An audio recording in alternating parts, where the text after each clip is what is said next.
So I'm back with my friend here, Ken. We done some other podcast, but today I think we're going to do something a little bit different. Welcome back to the show, Ken. Thanks for having me.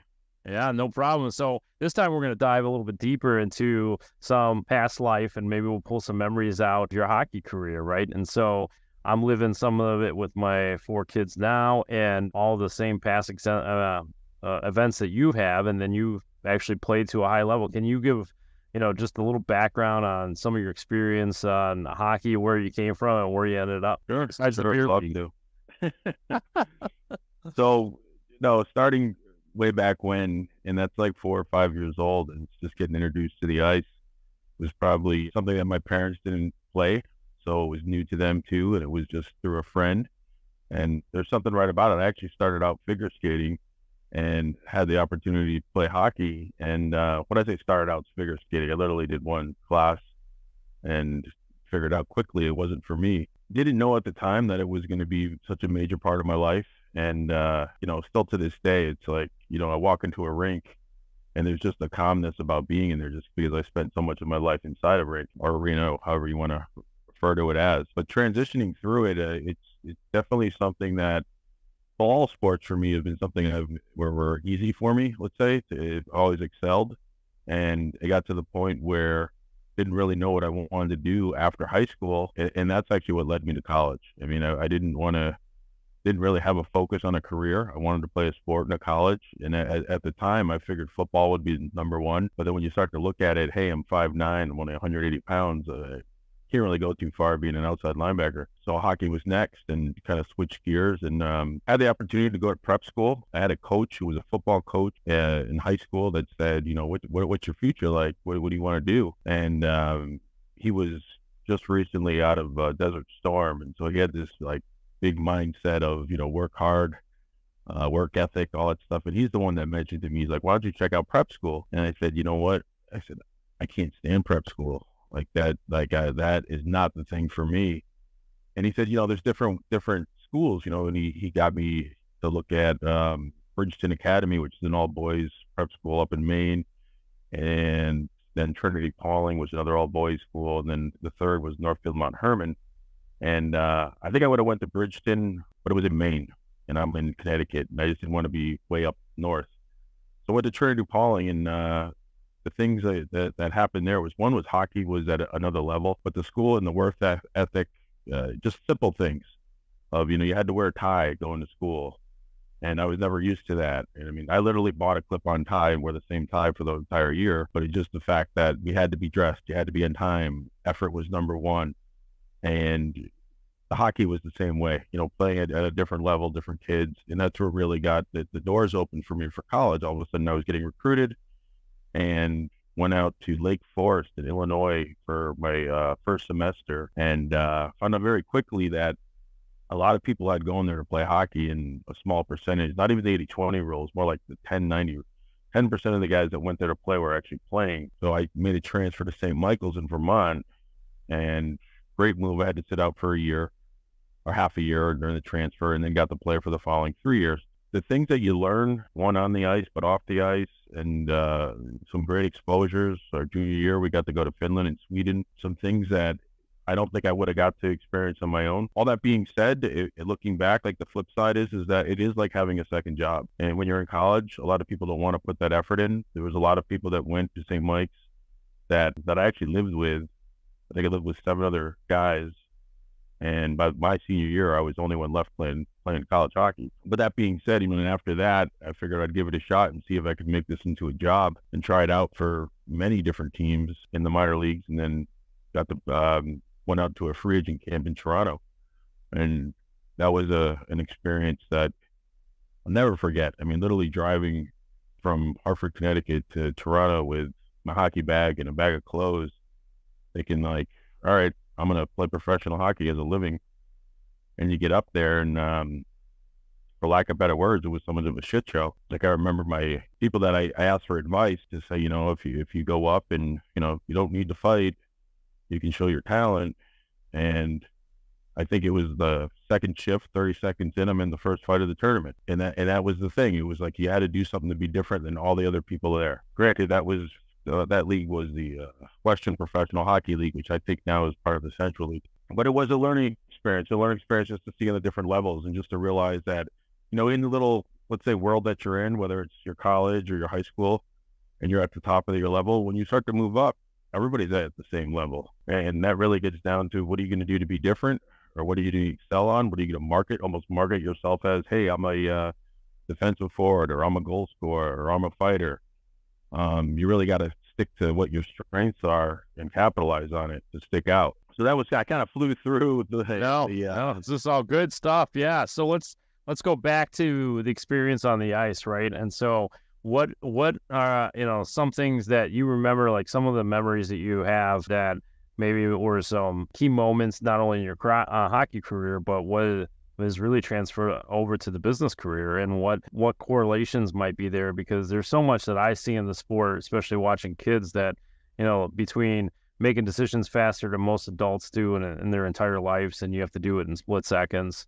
No team wins when you have individuals out there. I mean, the list goes on, right? So what are some takeaways that you have that you could share that maybe transferred over to entrepreneurship and business? I mean, there's so many places you can go with this question, but just like off the top of my head, like just goal-oriented approach, competition, strategic planning, teamwork, adaptability, risk and reward. I guess you would call it sportsmanship or ethic, but exactly like examples. Like now I'm drilling down to some memories, but I mean, I had a coach in college that was saying, he'd always say to us, if we had a big game, especially if there's a chance for us to be on TV or something, he'd be like, you go home tonight, put your socks in your sock drawer, put your underwear in your underwear drawer, put your shirts in your shirt drawer. And I never got it at the point. I was like, what is this guy talking about? Like, I was a college kid. I was just like, I'm going to go home and eat a big meal and not do what he said. And then it hit me as I got out. I said, you know what? That's about preparing for the next day, about getting all your other stuff outside of your, let's say, business life, at that time, hockey life, organized, so you can focus on the goal at hand. So I think that moment didn't resonate then as it resonates now. And we briefly were talking about, before we started this, like we're talking about putting video or content on LinkedIn. And if you don't plan that stuff outside of your business week, it's almost impossible to do. That's one of probably the biggest takeaways, not an exact example, but so many things where the transition of teamwork, and I think it's harder as you're younger to realize what your role is on the team. And I think you see it in the professional level where guys they're not trying to do it all. They're there to play their role and do their job and let the other guys do what their job is. And I see it in our own agency where, the leadership of, you have to delegate, right? And say, all right, my job isn't to be the customer service person. My job is to create new business. And that means setting new appointments with business owners. If that's not my number one priority, we don't have service. We don't have, everyone's got their role on our team. I think that's a good parallel to business in any sport, not just hockey. I mean, that's kind of a vague example, but I think it's a really a strong point. Mm-hmm.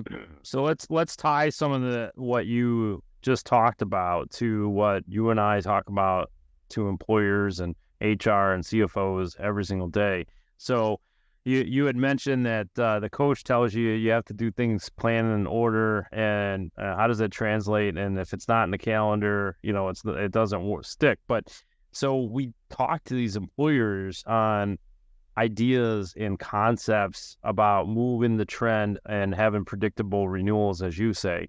And so that stuff doesn't happen overnight. It takes planning. It takes execution, right? Implementation, right? There's all these steps that go involved. You can't wing it on the renewal, right? And so we're talking about multi-year lookouts. We're talking about stages or strategies that go into place that you may not be able to do things now. I mean, how many employers have you talked to that are ready to go? They're desperate to get out of the situation they're in, but they're not ready to go full blown on the entire program that you and I discussed. They have to do it in pieces, right? One piece at a time. Let's not tackle this. Let's plan for this. The same thing I assume that's on the ice with you, where like you're not going to go from one speed to another speed or doing certain skill sets. I mean, come on, how many people could really have a serious aim with the backhand, right? Like, most of the kids these days, that's blind-eyed backhand passes, but it takes a lot of practice, right? And in order to get practice, you have to plan for that. Well, that's actually a great transition, and I think with every conversation I have is identifying with who I'm speaking to. So whether it's the CEO, owner, CFO, or HR, I mean, those are usually my three contacts. Just identifying what's important to them, and I think I communicate better with the CFO and owners because I think they realize that, you know what, it's not just health insurance anymore. It's one of our top 3 line items in our business. How do we manage this cost? And if we continue to do what we've been doing for the last decade, the last whatever number that is, 20 years of treating it like health insurance and chopping costs and cost shifting, well, the cost of our total health insurance is going to double. Mm-hmm. And, you know, not having a transparency or understanding why it's going up, I think they're hurting themselves. It's also identifying what is important. I was talking to, let's say, a software company, and they're, for lack of better words, they're printing money. So they're not really concerned with lowering their health insurance still. And, you know, and I phrased it as, listen, I'm sure if I were to tell you you're going to buy, I just use an example, some type of software or 100 keyboards, you know exactly why it's going to cost and what it's going to cost. But when you have your health insurance that's fully insured, you don't know why it costs what it costs. I mean, isn't that alone just frustrating, even though you're doing well and it's an acceptable loss? And that's what opened their eyes to say, you know what, maybe shifting or changing our funding mechanism isn't the right thing right now, but let's at least understand what we're paying for. And I always go back to the saying, like, when you're fully insured, the insurance that you're purchasing, that you're buying for your employees, is overpaying the providers 3 to 6 times the fair rate of reimbursement. I mean, and that to me is, I mean, I guess it's a great business plan for the carriers, but I just think as the employer, I mean, you're getting screwed. Mm-hmm. You know? Yeah, for sure. Yeah, a lot of maybe this is where some of the experience, you know, like mine was the military. There's some translations that move over to the business world. But you played a lot more years of hockey, and there's a lot of, you know, high times and low times, right? And so in business, we have the same thing. We have a lot of high times and low times. So even though sometimes we implement these strategies that help reverse the trend and have control and more predictable renewals, you might have an off year, or, you know, it's kind of like an off season for you, right? You might have a losing season, or things just didn't work your way and you have to battle through it, right? And then the following year, we start moving in the right direction and having better outcomes that we're be able to predict on future renewals. Yeah, 100%. I mean, that's another great comparison with realizing like they being part of a team or inside of a season that I almost look at the teams that win every game as they haven't learned a lot, because I've learned the most from failure, or the times that I've learned. And I remember back in college when we used to like review our tapes from the games and just say, you know, how can you get better? And you take that same mindset in the business. And I love to ask. I just did this recently with a 300 life company, and I asked them, I said, you know, I'm trying to grow a relation here in the Northeast. I said, what could you tell me? Could you just share? Like, why, what did we do wrong? Like, why don't you want to work with us? And that was to me like reviewing the game tape. You know, I'm like reviewing just to look back and to figure out what. And I look and I kind of laugh, and I'm looking at my presentation, and I'm like, you know what? I didn't make it about them enough. I made it about how good we were and what we could do, instead of asking them the question of saying what's important to them, what's important to offering benefits. And there's always some factors that you can't control. You know, it's like the uncontrollables. The relationship may be so strong with the incumbent broker that it doesn't matter what you say. It's not going anywhere. But that causes trouble too. Second opinions are always good, but you would, one thing before we wrap up, I want to bring up, shows how old school we are. You're using the word tape. They don't use tape anymore. But I used to call them films, right? Let's go. We got film day going on, right? And so they don't have films anymore. It's all digital, and you can do it from a phone now. And some are up in the stands at ice rinks. The parents or even coaches, they're doing iPads, right? And some have gone to digital recorders and capture all that, right?